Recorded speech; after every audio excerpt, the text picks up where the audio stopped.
नमस्कार बच्चों, गुरुकुल एकेडमी के ऑनलाइन प्लेटफॉर्म और गुरुकुल एकेडमी के यूट्यूब चैनल पर आप सभी लोगों का हार्दिक स्वागत है। जैसा कि आप जानते हैं कि जो पिछला वीडियो था हमारा, उसमें हम प्रायद्वीपीय भारत की नदियों को डिस्कस कर रहे थे और प्रायद्वीपीय भारत की नदियों में बंगाल की खाड़ी में गिरने वाली नदियों के बारे में बात हो रही थी। हमने बंगाल की खाड़ी में गिरने वाली कुछ नदियों का अध्ययन किया था, जैसे स्वर्णरेखा, ब्राह्मणी, वैतरणी, महानदी, ऋषिकुल्या, वंशधारा, नागावली और गोदावरी। आज का ये वीडियो बंगाल की खाड़ी में गिरने वाली बाकी बची हुई नदियों के बारे में है। तो चूँकि हमने पिछले वीडियो में गोदावरी नदी तक का अध्ययन कर लिया था, इसलिए आज हम गोदावरी से आगे यानी कृष्णा नदी से लेकर के ताम्रपर्णी और वैगई नदियों तक का अध्ययन करेंगे।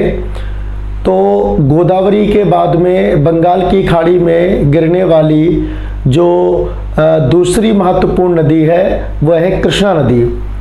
कृष्णा नदी का उद्गम महाराष्ट्र में महाबलेश्वर से होता है और महाबलेश्वर पश्चिमी घाट पर्वत की एक चोटी है और यह महाबलेश्वर चोटी महाराष्ट्र की दूसरी सबसे ऊंची चोटी है। प्रश्न ये बनता है तो पश्चिमी घाट पर्वत में महाराष्ट्र की सबसे ऊंची चोटी कौन सी है? इसका सही जवाब है कलसूबाई।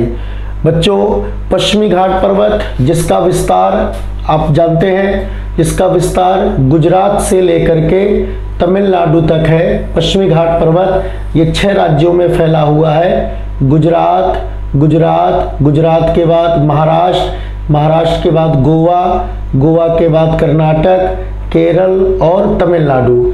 इन 6 राज्यों में पश्चिमी घाट पर्वत फैला हुआ है। तो पश्चिमी घाट पर्वत का एक बड़ा हिस्सा महाराष्ट्र में भी आता है और महाराष्ट्र में पश्चिमी घाट पर्वत की जो सबसे ऊंची चोटी है वो कलसूबाई है। कलसूबाई के पश्चात महाराष्ट्र में जो दूसरी सबसे ऊंची चोटी है पश्चिमी घाट पर्वत की, वो महाबलेश्वर है। वैसे तो पूरे पश्चिमी घाट पर्वत की सबसे ऊंची चोटी अनाईमुडी है, जो कि केरल में अन्नामलाई की पहाड़ियों पर स्थित है।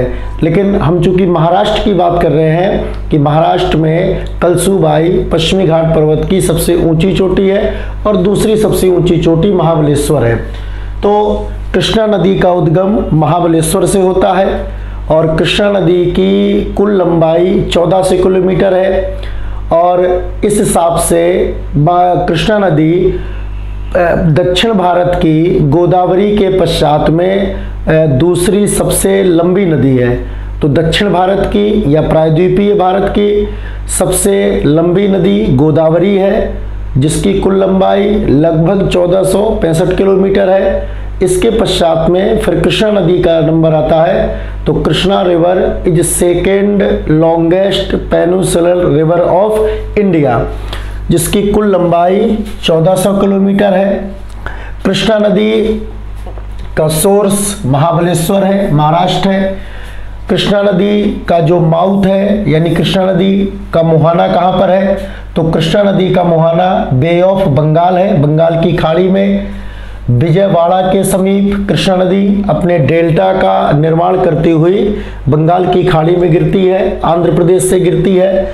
कृष्णा नदी कितने राज्यों से बहती है? तो कृष्णा नदी महाराष्ट्र से निकलती है, महाराष्ट्र से कर्नाटक में जाती है, कर्नाटक से तेलंगाना में जाती है और तेलंगाना से फिर आंध्र प्रदेश में विजयवाड़ा के समीप अपने डेल्टा का निर्माण करती हुई बंगाल की खाड़ी में गिर जाती है। तो कुल 4 राज्य कृष्णा नदी के अंतर्गत आते हैं, महाराष्ट्र, कर्नाटक, तेलंगाना और आंध्र प्रदेश। इसके बाद में कृष्णा नदी की कुछ सहायक नदियां हैं, ट्राइब्यूटरी है। कृष्णा नदी के दाएं और बाएं दोनों तट से कुछ नदियां आकर के मिलती है। दाएं तट की जो प्रमुख नदियां हैं उनमें से एक नदी भीमा नदी, दूसरी मूसी नदी, तीसरा मुन्नेरू नदी। भीमा, मूसी, मुन्नेरू ये कृष्णा के लेफ्ट हैंड साइड की ट्राइब्यूटरी हैं। अगर हम राइट हैंड साइड की ट्राइब्यूटरी की बात करें तो कोयना, यरला, वरना, पंचगंगा, दूधगंगा, घाटप्रभा, मालप्रभा और तुंगभद्रा ये कृष्णा की राइट हैंड साइड की ट्राइब्यूटरी है। कोयना, यरला, वरना, पंचगंगा, दूधगंगा, घाटप्रभा, मालप्रभा और तुंगभद्रा। यहाँ पर एक डायग्राम बना हुआ है बच्चों, रफली डायग्राम। ये कृष्णा नदी है, कृष्णा नदी है। कृष्णा की एक सहायक नदी भीमा नदी है और भीमा नदी महाराष्ट्र से निकलती है, भीमशंकर से निकलती है, पश्चिमी घाट पर्वत से भीमा नदी निकलती है। महाराष्ट्र से फिर ये कर्नाटक में जाती है और कर्नाटक से तेलंगाना होते कर्नाटक और तेलंगाना की सीमा पर यह भीमा नदी कृष्णा नदी में जाकर के मिल जाती है। भीमा नदी का जहाँ तक सवाल है तो ये महाराष्ट्र की प्रमुख नदी है। पंढरपुर, जिसे दक्षिण की काशी के नाम से भी जाना जाता है, वह पंढरपुर भीमा नदी के तट पर ही स्थित है। मुला और मुथा जैसी नदियाँ भीमा नदी की सहायक नदियाँ हैं। भीमा के बाद में फिर ये जो नदी है इसे मूसी नदी कहते हैं। मूसी नदी इम्पोर्टेंट नदी है क्योंकि हैदराबाद मूसी नदी के किनारे पर स्थित है। मूसी नदी का उद्गम तेलंगाना में अनंतगिरी पहाड़ियों से होता है और यह मूसी नदी तेलंगाना से प्रवाहित होती हुई कृष्णा नदी में जाकर के मिल जाती है। इसी प्रकार से मुन्नेरू जो कि एक छोटी सहायक नदी है कृष्णा की, वह भी तेलंगाना में कृष्णा नदी के से मिल जाती है। राइट हैंड ट्रिब्यूटरी में एक नदी कोयना नदी है। इसका उद्गम महाराष्ट्र से होता है और महाराष्ट्र में ही यह कृष्णा नदी में मिल जाती है। कोयना नदी वैसे तो छोटी नदी है लेकिन इम्पोर्टेंट नदी है बच्चों। इसलिए इम्पोर्टेंट है क्योंकि 1967 में महाराष्ट्र में एक जबरदस्त भूकंप आया था। इस भूकंप का कारण कोयना नदी पर बने कोयना डैम को जिम्मेदार ठहराया गया। जैसा कि हम सभी जानते हैं कि भारत को 4 भूकंपीय जोन में डिवाइड किया गया है। There are 4 seismic zone in India, zone 5, zone 4, zone 3 और जोन 2। जोन 5 में उन क्षेत्रों को शामिल किया गया है जहां पर सर्वाधिक तीव्रता के भूकंप आने की संभावना होती है, जैसे हिमालयी क्षेत्र। दूसरा, जोन 4 में उन क्षेत्रों को शामिल किया गया है जहां पर जोन 5 की तुलना में कम तीव्रता के भूकंप आने की संभावनाएं होती है, जैसे हिमालय से लगा हुआ फुटहिल एरिया, मसलन बिहार और नेपाल का जो सीमावर्ती क्षेत्र है, राष्ट्रीय राजधानी क्षेत्र हो गया दिल्ली, ये जोन 4 के अंतर्गत आते हैं। जोन 3 में गंगा का मैदान में शामिल जो राज्य हैं वो जोन 3 के अंतर्गत आते हैं और यहाँ पर जोन 4 की तुलना में कम तीव्रता के भूकंप आने की संभावना होती है। जैसे इसमें उत्तर प्रदेश का अधिकतर हिस्सा आता है। उत्तर प्रदेश की राजधानी लखनऊ जोन 3 के अंतर्गत आती है और जोन 2 में ज़्यादातर साउथ इंडिया के हिस्से आ जाते हैं, मसलन कर्नाटक, केरल, तमिलनाडु, आंध्र प्रदेश, महाराष्ट्र। तो ये ऐसे क्षेत्र हैं जहाँ पर सबसे कम तीव्रता के भूकंप आने की संभावनाएं होती है और नहीं भी होती हैं। लेकिन 1967 में जब महाराष्ट्र में भूकंप आया तौर इसके कारणों की जांच की गई तो ये पता चला कि यह भूकंप प्राकृतिक कारणों से नहीं बल्कि मानवीय कारणों से आया है और इस भूकंप का कारण कोयना नदी पर बना डैम कोयना डैम है। इसलिए बच्चों कोयना नदी परीक्षाओं में अक्सर पूछी जाती है। आप याद रखिएगा, कोयना नदी किसकी सहायक नदी है? कृष्णा की सहायक नदी है। इसी प्रकार से यरला, वरना, पंचगंगा ये भी कृष्णा की सहायक नदियां हैं, महाराष्ट्र से निकलती हैं और महाराष्ट्र में ही कृष्णा नदी में मिल जाती हैं। दूधगंगा, पंचगंगा, दूधगंगा भी महाराष्ट्र से निकलती है और महाराष्ट्र में ही कृष्णा नदी में मिल जाती है। आगे घाट प्रभा, मालप्रभा और तुंगभद्रा नदियां हैं।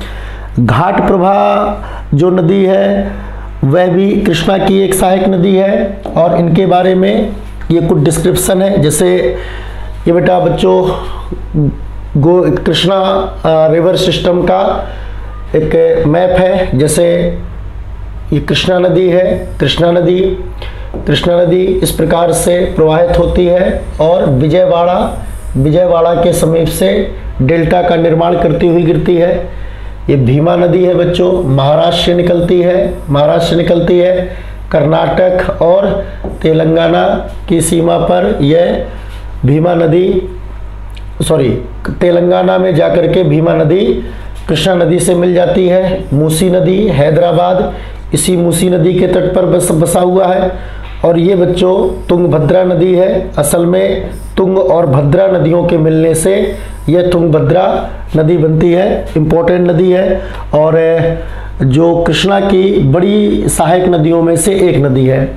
यह कुछ इन्फॉर्मेशन भीमा नदी के बारे में है।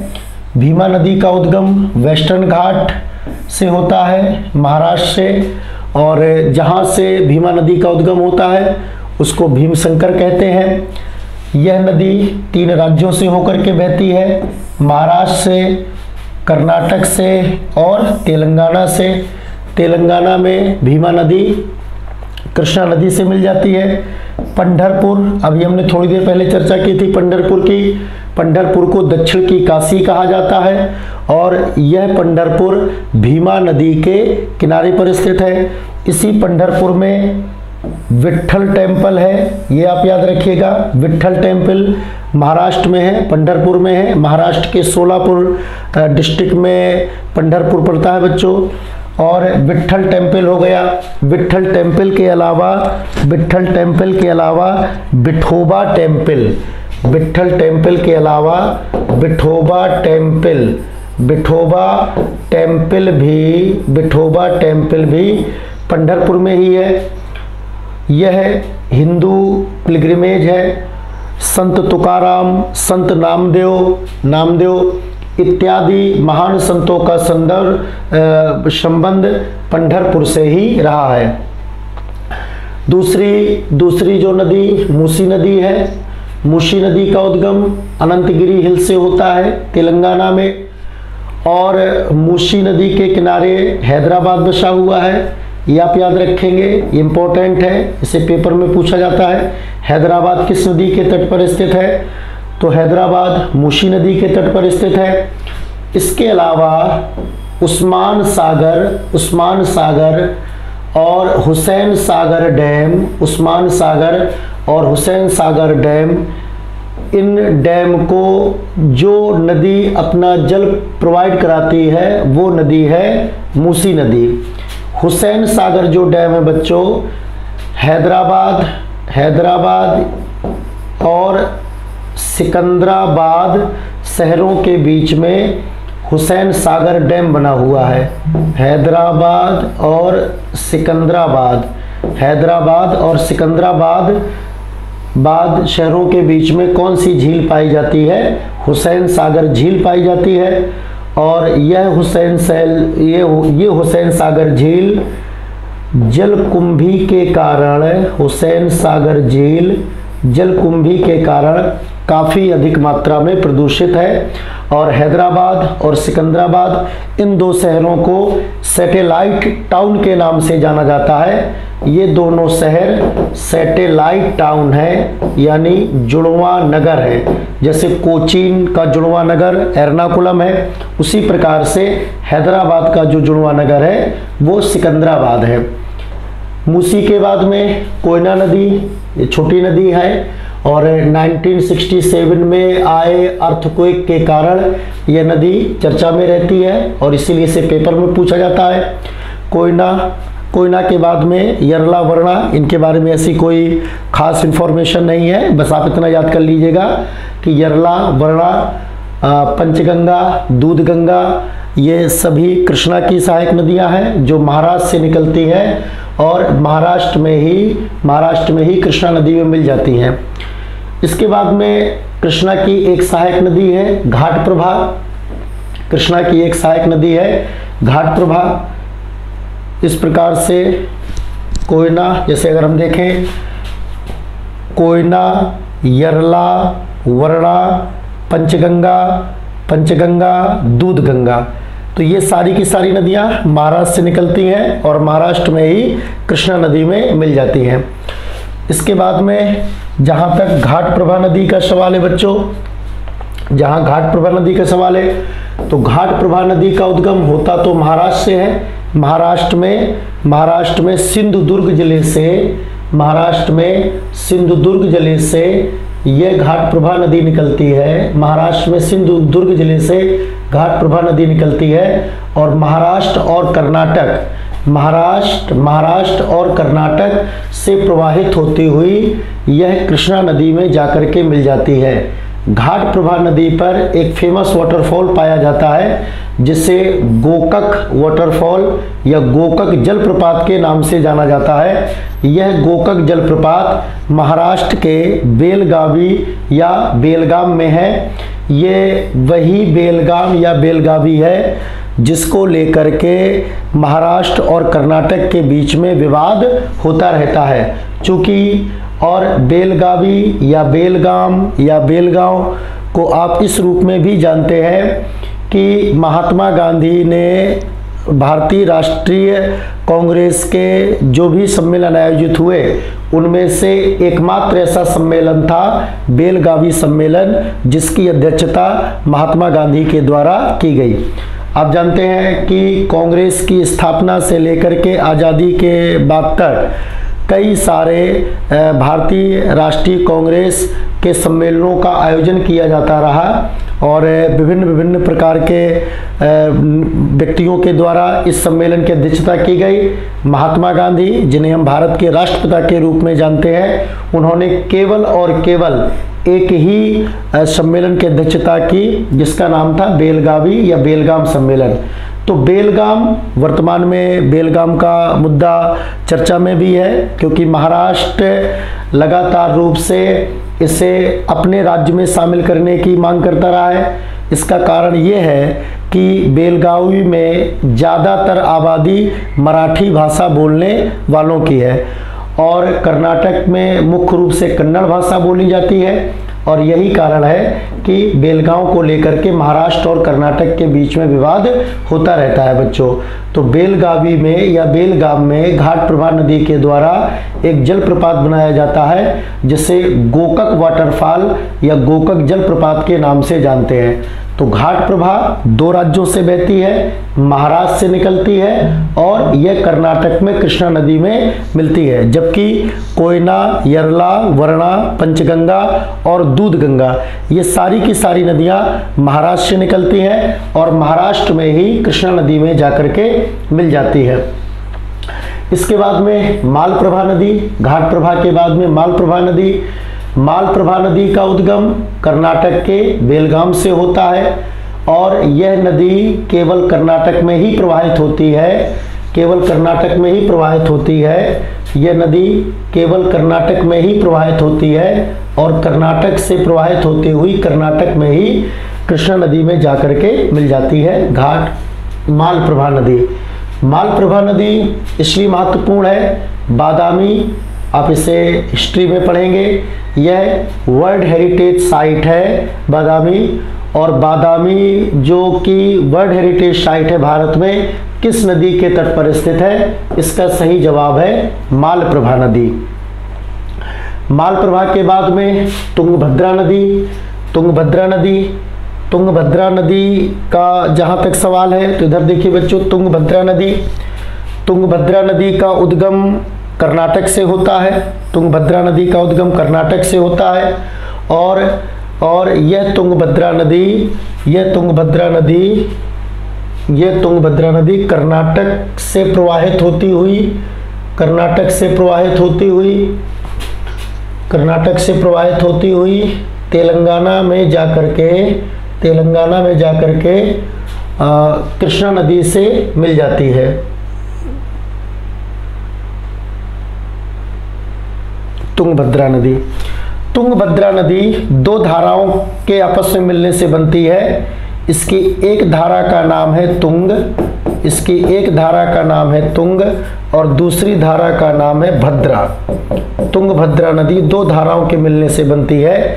इसकी एक धारा का नाम है तुंग और दूसरी धारा का नाम है भद्रा। तुंग और भद्रा नदियों के बीच में, तुंगभद्रा नदियों के बीच में ये जो उपजाऊ मैदान है, आप जानते हैं दो नदियों के बीच में जो उपजाऊ मैदान होता है उसे दोआब के नाम से जाना जाता है। और तुंगभद्रा नदियों के बीच का ये जो उपजाऊ मैदान है इसे रायचूर दोआब कहते हैं। इसे रायचूर दोआब के नाम से जाना जाता है। जैसे हमने सिंधु नदी तंत्र में सिंधु नदी, चिनाब नदी, झेलम नदी, ब्यास नदी, रावी नदी, सतलज नदी, इनके बीच के उपजाऊ मैदानों को कई प्रकार के दोआब के रूप में पढ़ा था। मसलन बारी दोआब, बिष्ट दोआब, चाज दोआब। इसी प्रकार से तुंग और भद्रा नदियों के बीच में स्थित इस उपजाऊ मैदान को रायचूर दोआब के नाम से जाना जाता है और यहीं पर लिंगन मक्की जलाशय भी पाया जाता है। तुंगभद्रा नदी की एक सहायक नदी है, तुंगभद्रा नदी की एक सहायक नदी और एग्जाम में पूछी जाती है जिससे हगरी या बेदावथी के नाम से जाना जाता है। तो ये हगरी या बेदावथी किसकी सहायक नदी है? तुंगभद्रा की सहायक नदी है। और यह नदी हगरी या बेदावथी खुद दो धाराओं से मिलकर के बनती है। इसमें से एक धारा का नाम है वेद और दूसरी धारा का नाम है अवथी।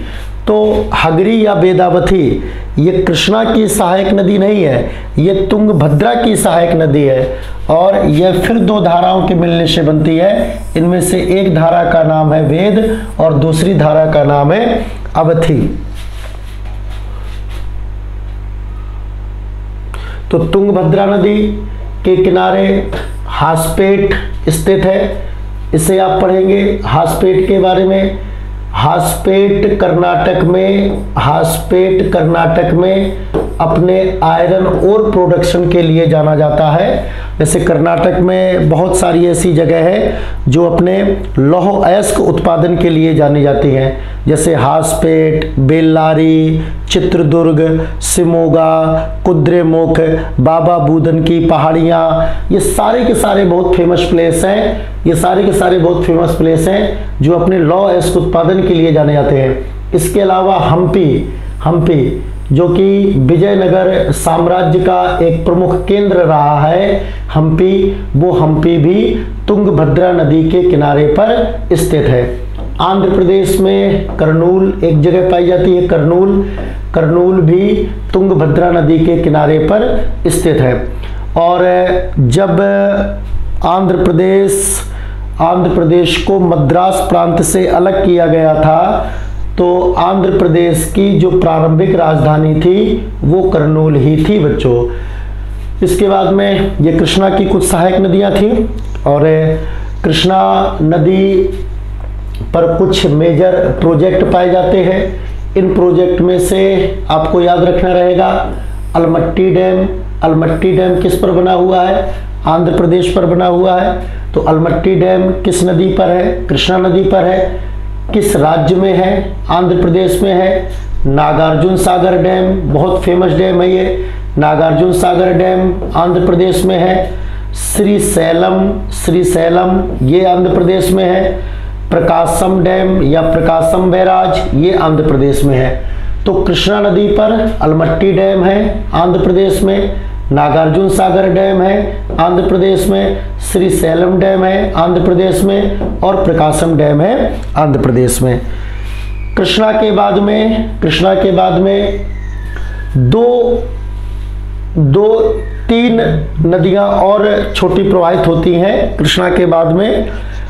एक्चुअली में स्टूडेंट कृष्णा के बाद में सीधे कावेरी पढ़ते हैं, तो कावेरी नहीं पढ़नी है बच्चों कृष्णा के बाद में, क्योंकि कृष्णा नदी के बाद में कुछ 3 छोटी नदियां आती हैं, उनका भी थोड़ा सा अध्ययन करना जरूरी है। जैसे ये कृष्णा नदी है और यहाँ पर ये कावेरी नदी है। कृष्णा नदी का डेल्टा विजयवाड़ा के समीप में बनता है और कावेरी का डेल्टा तिरुचिरापल्ली के समीप बनता है। कृष्णा और कावेरी के बीच में एक नदी पेन्नार नदी, इस प्रकार से बच्चों पेन्नार नदी प्रवाहित होती है।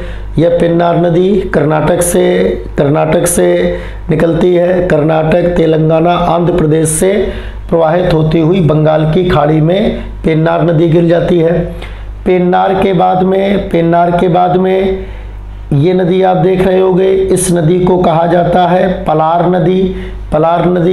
पलार पेन्नार का उद्गम कर्नाटक से होता है, पलार का उद्गम कर्नाटक से होता है और पलार कर्नाटक, आंध्र और तमिलनाडु की सीमा को निर्धारित करती हुई तमिलनाडु में बंगाल की खाड़ी में गिरती है। पेन्नार, पलार और पलार के बाद में यहाँ पर एक और छोटी नदी है जिसे पोन्नैयार के नाम से जाना जाता है। यह पोन्नैयार नदी भी कर्नाटक से निकलती है और कर्नाटक तमिलनाडु से प्रवाहित होती हुई बंगाल की खाड़ी में गिर जाती है। पेन्नार और पलार के बीच में ये बहुत फेमस झील पाई जाती है। इस झील को पुलिकट झील के नाम से जाना जाता है। पेन्नार नदी और पलार नदियों के बीच में एक लेगून है जिसे पुलिकट कहा जाता है और यह पुलिकट 2 राज्यों की सीमा पर है, आंध्र और तमिलनाडु। इस पुलिकट झील का कुछ हिस्सा आंध्र प्रदेश में आता है और कुछ हिस्सा तमिलनाडु में आता है। जैसे हमने चिल्का लेक पढ़ा हुआ था कि चिल्का लेक के उत्तर में महानदी बहती है और चिल्का लेक के दक्षिण में ऋषिकुल्या नदी बहती है। तो बेसिकली चिल्का लेक महानदी और ऋषिकुल्या नदियों के बीच में स्थित है। तो ये भी एक लेगून है, चिल्का लेक भी एक लेगून है और इवन भारत की जो सबसे बड़ी लेगून है वो चिल्का लेक ही है। भारत की सबसे बड़ी खारे पानी की झील चिल्का झील है। इसके बाद में एक लेक आंध्र प्रदेश में पाई जाती है और इसे लेक कोलेरू कहा जाता है। ये भी बच्चों एक कोस्टल लेक है, तटीय झील है, लेगून है और ये पूरी तरह से आंध्र प्रदेश में है। और पुलिकट भी एक लेगून है जो कि आंध्र और तमिलनाडु की सीमा पर स्थित है। तो कृष्णा और कावेरी के बीच में 3 प्रमुख नदियां पड़ती हैं। अगर हम उत्तर से दक्षिण की ओर आए तो कृष्णा के बाद में पेन्नार, पलार और पोन्नैयार, ये क्रम आप याद रखेंगे। तो चलिए चर्चा करते हैं हम लोग पेन्नार नदी के बारे में। जहाँ तक पेन्नार नदी का सवाल है तो पेन्नार नदी का उद्गम नंदीदुर्ग पहाड़ियों से होता है। नंदीदुर्ग पहाड़ियाँ कहाँ पर पड़ती हैं? कर्नाटक में पड़ती हैं। Pennar river originate from Nandidurg hills in Karnataka. ये नंदीदुर्ग हिल्स भी याद रखिएगा आप, ये कर्नाटक में पाई जाती हैं। नंदीदुर्ग की पहाड़ियाँ कर्नाटक में पाई जाती हैं। कर्नाटक से फिर ये नदी तेलंगाना और आंध्र प्रदेश से होते हुए बंगाल की खाड़ी में गिर जाती है। इसकी कुछ ट्राइब्यूटरी हैं पेन्नार नदी की। इन ट्राइब्यूटरियों में जो लेफ्ट हैंड साइड की ट्राइब्यूटरी है उनमें से एक नदी का नाम है जयमंगली, दूसरी का कुंदेरू और तीसरी का सागिलेरू। तो जयमंगली, कुंदेरू और सागिलेरू, जयमंगली, कुंदेरू और सागिलेरू ये पेन्नार नदी में लेफ्ट से मिलती हैं। और पेन्नार नदी में राइट से मिलने वाली नदियों में एक नदी है चित्रावती, चेयारू और पापाग्नि। चित्रावती, चेयारू और पापाग्नि, चित्रावती, चेयारू और पापाग्नि ये नदियाँ पेन्नार नदी में राइट हैंड साइड से मिलती हैं। कर्नाटक का जो कोलार जिले से यह पेन्नार नदी बहती है। और कोलार आप जानते हैं अपने स्वर्ण उत्पादन के लिए जाना जाता है।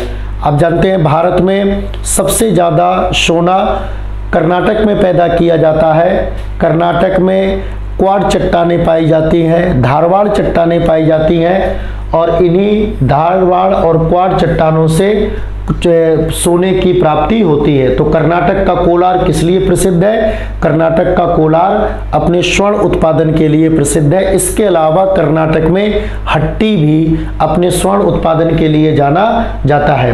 कुडप्पा ये आंध्र प्रदेश में पाया जाने वाला एक जिला है और ज्योग्राफी में कुडप्पा का भी महत्वपूर्ण स्थान है। ये स्थान हमने जानबूझ करके इसलिए लिखे हुए हैं क्योंकि आगे हमें इन स्थानों के बारे में पढ़ना है। जैसे कोलार पेपर में पूछा जाता है, किस लिए पूछा जाता है? अपने गोल्ड के लिए। उसी प्रकार से जो कुडप्पा है इस शब्द को भी हमें जानना है। एक्चुअल में कुडप्पा आंध्र प्रदेश का एक जिला भी है। और जब हम भारत में पाई जाने वाली चट्टानों का क्रम देखेंगे तो आप कुडप्पा क्रम की चट्टानों को भी पढ़ेंगे। कुडप्पा क्रम की चट्टानें खनिज संसाधनों के दृष्टिकोण से भारत में दूसरी सबसे महत्वपूर्ण चट्टानें हैं और खनिज संसाधनों के दृष्टिकोण से भारत में सबसे महत्वपूर्ण चट्टानें हैं। उन्हें धारवाड़ क्रम की चट्टानें कहा जाता है और ये धारवाड़ कर्नाटक में पाया जाने वाला एक जिला है। तो भारत में जो भी चट्टानें पाई जाती हैं अगर हम उनको जियोलॉजिकल दृष्टिकोण से देखें तो उनको कुछ इस प्रकार से सजाया जा सकता है।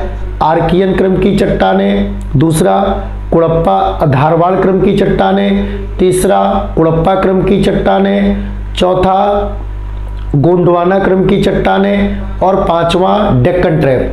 आर्कियन क्रम की चट्टानों में बहुत पुरानी चट्टानें पृथ्वी की उत्पत्ति के साथ ही पृथ्वी के ठंडे होने के समय पर जिन चट्टानों का निर्माण हुआ या जो चट्टानें 57 से 60 करोड़ वर्ष पुरानी है उन चट्टानों को आर्कियन क्रम की चट्टानों के नाम से जाना जाता है। और ये चट्टानें आज हमें नीस और शिस्ट के रूप में प्राप्त होती हैं, अत्यधिक रूपांतरित चट्टानों के रूप में प्राप्त होती हैं।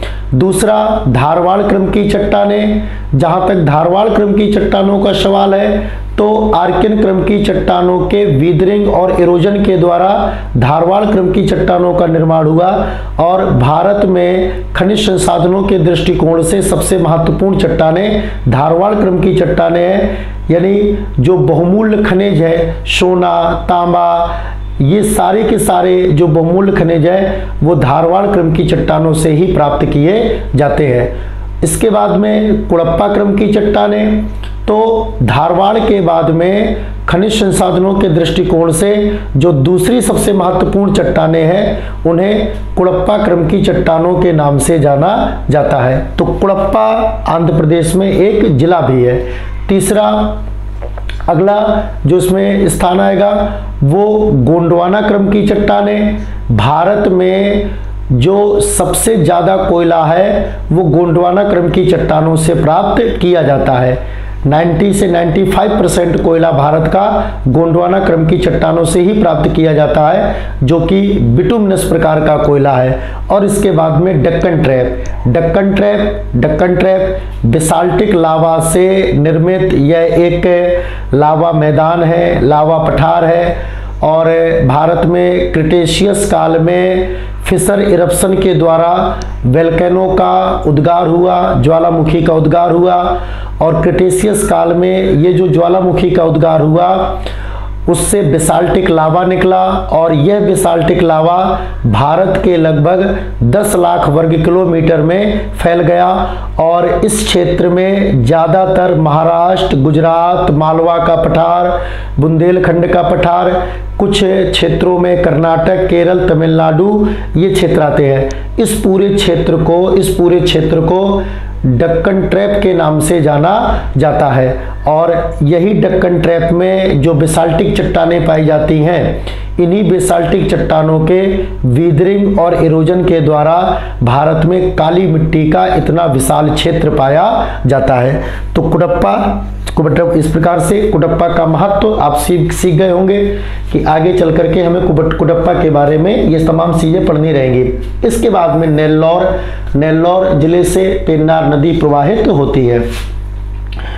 इसके बाद में पेन्नार के बाद में पलार नदी है। पेन्नार के बाद में ये पेन्नार नदी है। पेन्नार के बाद में पलार नदी का जहां तक सवाल है तो यह कोलार डिस्ट्रिक्ट से निकलती है। कर्नाटक में कोलार डिस्ट्रिक्ट से निकलती है। आंध्र प्रदेश में चित्तूर जिले से प्रवाहित होती है। तमिलनाडु में अर्काट जिले से प्रवाहित होती है। तो यह 3 राज्यों से प्रवाहित होती है। आंध्र प्रदेश कर्नाटक से निकलती है, आंध्र प्रदेश में जाती है, और तमिलनाडु में यह बंगाल की खाड़ी में गिर जाती है। ठीक है, तो पलार एक छोटी नदी है। बस एक क्रम याद रहना चाहिए आपको कि पेन्नार के बाद में कौन सी नदी आती है, पलार आती है। कृष्णा, पेन्नार, और पेन्नार के बाद में पलार। और पलार के बाद फिर जो नेक्स्ट रिवर है उसे बोला जाता है पोन्नैयार रिवर। तो पोन्नैयार रिवर नदी का उद्गम भी कर्नाटक से होता है, और यह कर्नाटक से प्रवाहित होते हुए तमिलनाडु में जाती है बच्चों, और तमिलनाडु में बंगाल की खाड़ी में गिर करके अपने डेल्टा का निर्माण करती है। ये और पहले भी हम बता चुके हैं कि बंगाल की खाड़ी में गिरने वाली जितनी भी नदियां हैं वो सारी की सारी नदियां डेल्टा का निर्माण करेंगी। और अरब सागर में गिरने वाली जितनी भी नदियां हैं वो सारी की सारी नदियां एस्चुरी का निर्माण करेंगी। अगली जो नदी है वो कावेरी नदी है बच्चों। कावेरी नदी बहुत इंपॉर्टेंट नदी है। कावेरी नदी, इससे दक्षिण भारत में उतना ही पवित्र माना जाता है जितना कि उत्तर भारत में गंगा को माना जाता है। जहाँ तक कावेरी नदी का सवाल है तो कावेरी नदी 2 राज्यों में बहती है। कावेरी नदी 2 राज्यों में बहती है। यह कर्नाटक से निकलती है बच्चों। कर्नाटक से निकल करके फिर तमिलनाडु में आती है, और तमिलनाडु में तिरुचिरापल्ली के समीप अपने डेल्टा का निर्माण करती है। कर्नाटक से निकलती है, कर्नाटक से निकल करके तमिलनाडु में आती है, और तमिलनाडु में तिरुचिरापल्ली के समीप अपने डेल्टा का निर्माण करती है। आप देख रहे होंगे कि ये यहाँ से ये नदी निकलती है कर्नाटक में ये कोडागु जिला है, और यहाँ पर जो पहाड़ियाँ पाई जाती हैं उन्हें बोला जाता है ब्रह्मगिरी की पहाड़ियाँ। तो कर्नाटक के कोडागु जिले में ब्रह्मगिरी पहाड़ियों से कावेरी नदी निकलती है, और कर्नाटक तथा तमिलनाडु से होते हुए बंगाल की खाड़ी में गिरती है। कर्नाटक नदी जो अपने जल विवाद के कारण भी चर्चा में रहती है। अगर पूछा जाए कि कर्नाटक नदी जल विवाद किन 2 राज्यों के बीच में है, तो इसमें से जो 2 प्रमुख राज्य हैं, एक तो तमिलनाडु है और दूसरा राज्य जो है वो कर्नाटका का है। और कभी कभी इसी कावेरी जल विवाद में केरल का भी नाम आ जाता है, क्योंकि केरल से निकलने वाली बहुत सारी नदियां कावेरी नदी में गिरती हैं और इसमें से एक यूनियन टेरिटरी का भी नाम शामिल हो जाता है, जिसे आप पुडुचेरी कहते हैं। तो देख मुख्य रूप से जो कावेरी नदी जल विवाद है वो तमिलनाडु और केरला के बीच में है, लेकिन और जो अन्य राज्य देखें जो कावेरी नदी जल विवाद में शामिल रहते हैं उनमें से एक है केरला और दूसरा है पुडुचेरी। कावेरी नदी एक ऐसी नदी है जिसे पेरिनियल रिवर कहा जाता है। यह वर्षवाहिनी नदी है, सतत वाहिनी नदी है। प्रायद्वीपीय भारत की अन्य नदियों की तुलना में कावेरी नदी में पूरे साल जल रहता है और इस नदी की घाटी में पूरे साल जल रहने का कारण ये है कि कावेरी नदी का जो अपर कैचमेंट एरिया है, कावेरी नदी का जो अपर कैचमेंट एरिया है वो दक्षिण पश्चिम मानसून से वर्षा प्राप्त करता है। कावेरी नदी का अपर कैचमेंट एरिया दक्षिण पश्चिम मानसून से वर्षा प्राप्त करता है और कावेरी नदी का जो लोअर कैचमेंट एरिया है वो लौटते हुए मानसून को उत्तर पूर्व मानसून, नॉर्थ ईस्ट मानसून कहते हैं। ये नॉर्थ ईस्ट मानसून से वर्षा प्राप्त करता है। और हम सब ये जानते हैं कि भारत में जो कोरोमंडल तट है, यानी तमिलनाडु से जो लगा हुआ तट है उसे कोरोमंडल तट के नाम से जाना जाता है। यह कोरोमंडल तट दक्षिण पश्चिम मानसून से अपनी वर्षा प्राप्त नहीं करता है, बल्कि यह लौटते हुए मानसून अर्थात उत्तर पूर्व मानसून से वर्षा प्राप्त करता है। यही कारण है कि कावेरी नदी एक पेरिनियल रिवर मानी जाती है, एक सतत वाहिनी नदी मानी जाती है।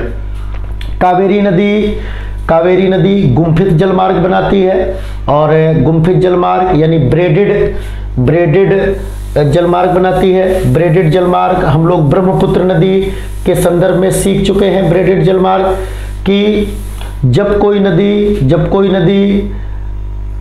नदी एक या दो से अधिक शाखाओं में बढ़ जाती है और फिर आगे चल करके ये शाखाएं मिल जाती हैं, फिर नदी दो से अधिक शाखाओं में बढ़ जाती है और फिर ये आगे चल करके शाखाएं आपस में मिल जाती हैं। तो इस प्रकार से जब नदी कई सारी शाखाओं में विभाजित होती है फिर आगे चल करके मिलती है, इस प्रकार से जब नदी प्रवाहित होती है तो नदी के ऐसे प्रवाह को गुम्फित जलमार्ग के नाम से जाना जाता है या ब्रेडेड जलमार्ग के नाम से जाना जाता है। और यदि नदी ब्रेडेड जलमार्ग बनाएगी तो उस नदी के द्वारा कुछ द्वीपों का निर्माण किया जाएगा। जैसे हमने ब्रह्मपुत्र नदी के संदर्भ में माजुली द्वीप को पढ़ा हुआ है कि माजुली द्वीप विश्व का सबसे बड़ा नदी द्वीप है।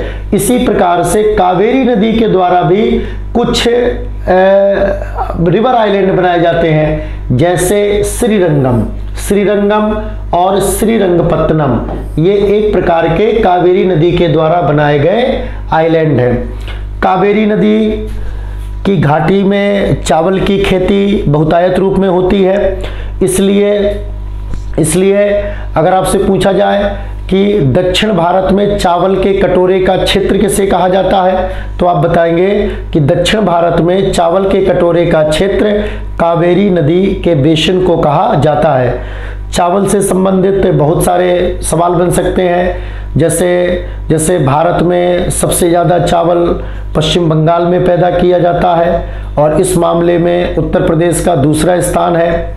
चावल की खेती सबसे ज़्यादा उत्तर प्रदेश में होती है। चावल का पर हेक्टेयर प्रोडक्शन सबसे ज़्यादा पंजाब में होता है। दुनिया में सबसे ज़्यादा चावल का प्रोडक्शन चीन में होता है, लेकिन दुनिया में सबसे ज़्यादा चावल की खेती भारत में होती है। और इसके अलावा छत्तीसगढ़ को धान का कटोरा कहा जाता है, क्योंकि छत्तीसगढ़ में भी पर हेक्टेयर प्रोडक्टिविटी अपेक्षाकृत ज़्यादा है। लेकिन अगर दक्षिण में चावल के कटोरे का क्षेत्र पूछा जाए, देखिए धान का कटोरा पूछा जाए तो इसका सही जवाब होगा छत्तीसगढ़।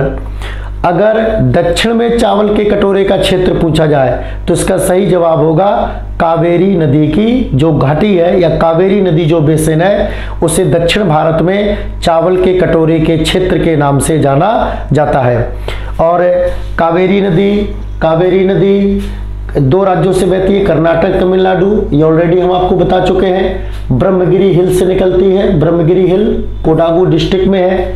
श्रीरंगपत्तनम ये आइलैंड बनाती है, जैसे हम लोगों ने ब्रह्मपुत्र नदी पर माजुली आइलैंड पढ़ा हुआ है। इसके बाद में कावेरी नदी की कुछ ट्राइब्यूटरीज को हम लोग देख लेते हैं। कावेरी नदी में लेफ्ट और राइट दोनों तटों से आकर के नदियां मिलती हैं। कावेरी नदी में लेफ्ट और राइट दोनों तटों से आकर के नदियां मिलती हैं। इसकी लेफ्ट की जो प्रमुख सहायक नदियां हैं उनमें एक है हेरांगी, दूसरा हेमावती, तीसरा सिरमसा, चौथा लोकापावनी और पांचवा अर्कावती। हेरांगी, हेमावती, सिरमसा, लोकपावनी और अर्कावती। जहां तक हेरांगी का सवाल है, कुछ नदियों के बारे में हम आपको बता देते हैं। हेरांगी नदी चिकमंगलूर जिले से निकलती है, कर्नाटक में चिकमंगलूर जिला, और कर्नाटक का चिकमंगलूर जिला हमारे लिए इंपॉर्टेंट है बेटा, क्योंकि कर्नाटक का चिकमंगलूर जिला पूरे भारत में, पूरी दुनिया में अपने कॉफ़ी के लिए जाना जाता है। इवन भारत में जब सबसे पहली बार कॉफ़ी की खेती हुई तो वो कहाँ पर हुई बेटा? कर्नाटक के चिकमंगलूर जिले में बाबा बूदन की पहाड़ियों पर हुई। तो भारत में सबसे पहली बार कॉफ़ी की खेती चिकमंगलूर में हुई, कर्नाटक में। और आप जानते हैं कि आज भी कर्नाटक भारत में सबसे ज़्यादा कॉफ़ी उत्पादित करने वाला राज्य है। यहाँ पर कॉफ़ी की दोनों किस्में, अरेबिका प्रकार और रोबस्टा प्रकार, दोनों किस्मों की खेती यहाँ पर की जाती है। और दुनिया की सबसे अच्छी कॉफ़ी कर्नाटक में पैदा की जाती है, इसलिए चिकमंगलूर इंपॉर्टेंट है। तो हेरांगी नदी कहाँ से निकलती है? चिकमंगलूर से निकलती है, और ये कर्नाटक में ही कावेरी नदी में मिल जाती है। दूसरी नदी है बच्चों हेमावती, ये कर्नाटक के तुमकुर जिले से निकलती है, और यह नदी भी कर्नाटक में ही कावेरी नदी में मिल जाती है। इसी प्रकार से सिरमसा और लोकापावनी, ये 2 अन्य नदियां हैं। अर्कावती ये नंदी हिल से निकलती है बच्चों, नंदी हिल से निकलती है, और ये भी कर्नाटक कावेरी नदी में मिल जाती है। नेक्स्ट नदी है भवानी। नेक्स्ट नदी है बच्चों, नेक्स्ट नदी है भवानी नदी, और काबिनी, लक्ष्मण तीर्थ, सुवर्णवती, नोयल, अमरावती, इनमें से कुछ नदियों के बारे में जानना आवश्यक है, जैसे भवानी और कबिनी। बच्चों जब हम केरल की नदियों की बात करते हैं तो केरल की नदियों में हमें याद रहता है पेन्नार नदी, भरतपुझा नदी, और आगे हम इन नदियों के बारे में पढ़ेंगे। जब अरब सागर में गिरने वाली नदियों के बारे में पढ़ा जाएगा तो इन नदियों के बारे में पढ़ेंगे। पेन्नार, भरतपुझा, पंबा, ये केरल की कुछ बड़ी नदियां हैं जिनमें पेन्नार और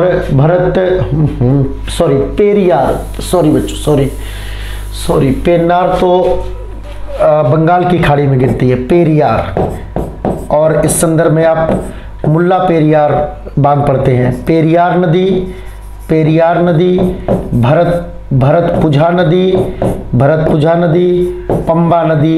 पंबा नदी, ये केरल में फेमस नदियां हैं। और केरल की 2-3 नदियां बहुत इंपॉर्टेंट है, जिनमें पेरियार और भरतपुझा है। और पेरियार या भरतपुझा के बारे में हम ये जानते हैं कि पेरियार और भरतपुझा दोनों ही नदियां अरब सागर में गिरती हैं, और अरब सागर में केरल से निकलने वाली नदियां गिरती हैं। तो हमारे मन में ये धारणा बैठ जाती है कि क्या केरल में कोई ऐसी नदी नहीं है जो पूर्व की ओर बहती हो, अब ये नदी तो सारी की सारी पश्चिम की ओर बहती हैं, ये सभी नदियां पश्चिम की ओर बहती हैं और सभी नदियां अरब सागर में गिरती हैं। तो क्या केरल में पूर्वगामी नदियों का अभाव है? जी नहीं, केरल में पूर्व में बहने वाली नदियां भी हैं, जैसे भवानी ये नदी केरल से निकलती है और पूर्व की ओर बहती है।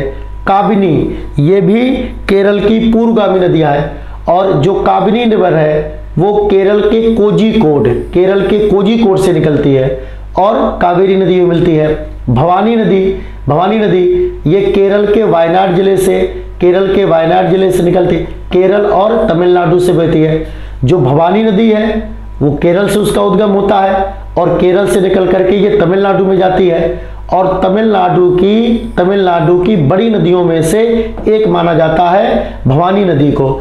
तो बच्चों केरल में कई सारी नदियां हैं जो पूर्व की ओर बहती हैं, उनमें से एक दो के नाम आप याद रखें, जैसे भवानी और काबिनी। इसके बाद में नोयल नदी का उद्गम तमिलनाडु से होता है। अमरावती नदी का उद्गम कर्नाटक से होता है और यह तमिलनाडु में कावेरी नदी से मिलती है। अमरावती कावेरी की सबसे बड़ी सहायक नदी है। जैसे हमने गोदावरी की सबसे बड़ी सहायक नदी मंजरी के बारे में पढ़ा और कृष्णा की अगर हम बड़ी सहायक नदियों की बात करें तो इनमें एक भीमा और तुंगभद्रा का नंबर आता है। उसी प्रकार से कावेरी की जो सबसे बड़ी सहायक नदी है अमरावती नदी। कुछ कावेरी नदी पर प्रोजेक्ट को हम देख लेते हैं। कावेरी नदी पर एक प्रोजेक्ट है जिसे कृष्णराज सागर डैम कहते हैं या कृष्णराज सागर, बहुत इंपॉर्टेंट है। यह कृष्णराज सागर किस राज्य में है? कर्नाटक में है। देखिए प्रकाश बैराज, कृष्णराज सागर डैम, नागार्जुन सागर, इनसे आपको कंफ्यूज नहीं होना है बच्चों। तो कृष्णराज सागर जो प्रोजेक्ट है वो कर्नाटक में है। किस नदी पर है? कावेरी नदी पर है। ये जितने भी प्रोजेक्ट हैं वो सारे के सारे कावेरी नदी पर ही बनाए गए हैं। मैट्यूर डैम बहुत फेमस है, पूछा जाता है बहुत बेटा। मैट्यूर डैम तमिलनाडु में है, जैसे मैंने अलमट्टी बांध आंध्र प्रदेश में पढ़ा, उसी प्रकार से मैट्यूर डैम ये तमिलनाडु में है। मैट्यूर डैम से ही संबंधित है स्टैनली रिजर्वायर, स्टैनली जलाशय तमिलनाडु में है। मेके धातु परियोजना, ये परियोजना समय समय पर चर्चा में रहती है, अभी ये परियोजना चर्चा में है। मेके धातु परियोजना कावेरी में कर्नाटक में है या कर्नाटक में कावेरी नदी पर है और कावेरी नदी पर ही ग्रैंड एनीकट डैम पाया जाता है और ग्रैंड एनीकट डैम इसे दुनिया के सबसे पुराने डैम में से एक माना जाता है। ये दुनिया का सबसे पुराना डैम है बच्चों और इस डैम का निर्माण आज से 2000 साल पहले हुआ था और उस डैम को निर्माण करने में जो है चोल साम्राज्य का विशेष रोल रहा है। यह ग्रैंड एनीकट डैम तमिलनाडु के तंजौर जिले में पाया जाता है। अगर पूछा जाए दुनिया का वर्तमान में दुनिया का सबसे जो पुराना डैम है वो कहाँ पर है? वो ग्रैंड एनीकट डैम है जो कि तमिलनाडु के तंजौर डिस्ट्रिक्ट में है। इसे चोल राजाओं ने 2000 साल पहले बनवाया था। तो देखिए ग्रैंड एनीकट डैम की क्या विशेषता है? One of the oldest in use irrigation structure in the world that have been successfully serving the purpose, और ये आज भी अपने उद्देश्यों को पूरा कर रहा है। And this Grand Anicut Dam was constructed 2000 years ago by Chol Dynasty। तो ये कावेरी नदी के बारे में कुछ इंपॉर्टेंट फैक्ट है। इसके अलावा कावेरी नदी पर शिव समुद्रम वाटरफॉल पाया जाता है, बहुत फेमस जलप्रपात है शिव समुद्रम जलप्रपात। पूछा जाए शिव समुद्रम जलप्रपात कहाँ पर है तो ये कावेरी नदी पर है सुसमुद्रम जलप्रपात। इसी प्रकार से एक हौजिकल जलप्रपात पूछा जाता है, हौजिकल जलप्रपात, सुसमुद्रम जलप्रपात, हौजिकल जलप्रपात, ये भी आपका कावेरी नदी पर है। कावेरी के बाद बंगाल की खाड़ी में गिरने वाली एक छोटी नदी है वैगई नदी। हालांकि छोटी है लेकिन महत्वपूर्ण है। इसलिए महत्वपूर्ण है क्योंकि मदुरई पूछा जाता है परीक्षाओं में कि मदुरई किस नदी के तट पर है, और इसका सही जवाब होगा वैगई नदी। तो वैगई नदी का उद्गम देखिए बच्चों, वैगई नदी का उद्गम तमिलनाडु में वर्षानद पहाड़ियों से होता है। वैगई नदी का उद्गम तमिलनाडु में वर्षानद पहाड़ियों से होता है, और यह तमिलनाडु से प्रवाहित होती हुई पाक खाड़ी में गिरती है। पंबन द्वीप के समीप पाक खाड़ी में गिरती है। और यह वैगई नदी रामनाथपुरम जिले से प्रवाहित होती है। तमिलनाडु में एक जिला है, रामनाथपुरम डिस्ट्रिक्ट हो गया। मदुरई बहुत फेमस है, मदुरई इसी नदी के तट पर स्थित है। इसकी कुछ सहायक नदियां हैं, जैसे सिरुलियार नदी, थेनियार नदी, वाराही नदी और मंगलार नदी। इन नदियों में अगर इम्पोर्टेंट नदी की बात की जाए तो ये वाराही नदी है। और वाराही नदी इसलिए प्रसिद्ध है क्योंकि भारत का जो सबसे ऊंचा वाटरफॉल है जिसे कुचिकला जलप्रपात कहा जाता है बच्चों। भारत का जो सबसे ऊंचा वाटरफॉल है जिसे कुचिकला जलप्रपात कहा जाता है, यह कुचिकला जलप्रपात किस नदी पर बना हुआ है? यह कुचिकला जलप्रपात वाराही नदी पर बना हुआ है। ठीक, ये वाराही नदी, कुचिकला जलप्रपात वाराही नदी पर बना हुआ है। वैगई नदी और मुल्ला पेरियार डैम, इन दोनों का भी संबंध है। और मुल्ला पेरियार डैम, जब पेरियार नदी पढ़ाएंगे बच्चों तो फिर मुल्ला पेरियार डैम के बारे में थोड़ा सा विस्तृत चर्चा होगी, क्योंकि मुल्ला पेरियार डैम ऐसा डैम है जो बना तो केरल में है, लेकिन इसके जल का पूरा यूज तमिलनाडु करता है।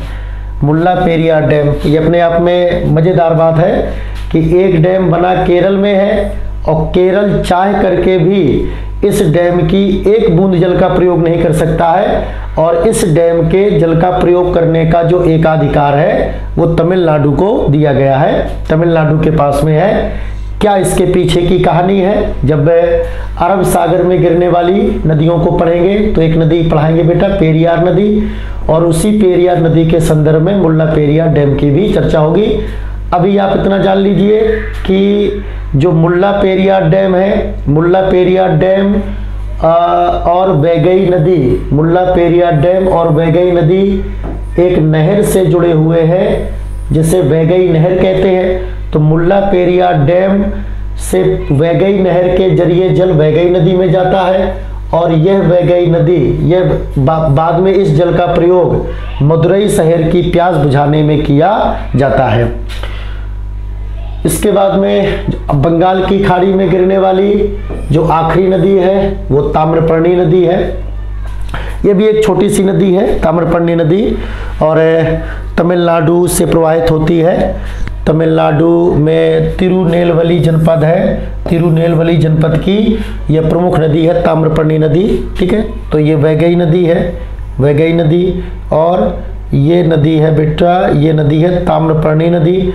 वैगई नदी पाक की खाड़ी में गिरती है, और जो ताम्रपर्णी नदी है वो मन्नार की खाड़ी में गिरती है बेटा। और आप जानते हैं पाक की खाड़ी, मन्नार की खाड़ी, इन दोनों को जो जोड़ने वाला चैनल है उसे पाक जल संधि कहते हैं, और यह पाक जल संधि भारत और श्रीलंका को अलग करने का काम करता है। तो चलिए देखते हैं ताम्रपर्णी नदी। ताम्रपर्णी नदी का उद्गम अगस्त्यामलाई पहाड़ियों से होता है। अगस्त्यामलाई पहाड़ियाँ और अगस्त्य मलाई पहाड़ियों से निकल करके यह तमिलनाडु से, केवल तमिलनाडु में बहती है, तमिलनाडु से बहते हुए मन्नार की खाड़ी में गिर जाती है। बस इतना ही इसमें तथ्य है, बहुत ज़्यादा ताम्रपर्णी नदी के बारे में तथ्य नहीं है। तो हमने दो वीडियो में बंगाल की खाड़ी में गिरने वाली नदियों के बारे में सीख लिया बेटा, और बंगाल की खाड़ी में गिरने वाली नदियाँ डेल्टा बनाएंगी, ये तथ्य आप अतिरिक्त रूप से सीखे रहेंगे। और जैसे बंगाल की खाड़ी में गिरने वाली नदियों में हमने यहाँ से शुरू किया था, स्वर्णरेखा नदी,